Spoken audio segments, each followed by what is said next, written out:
Sa pa, diri ko gikan.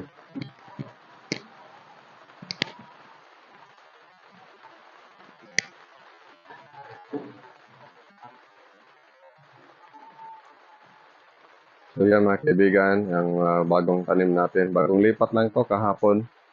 Tamang-tama, hindi mainit yung panahon. So kung titingnan natin yung kanilang mga dahon, ah, kung masasabi ko na masaya sila eh. So timing-timing talaga yan. Pag bagong lipat, tapos okay yung temperatura, tulad ngayon medyo maulan. Maganda yan sa tanim. Sa bagong lipat na tanim.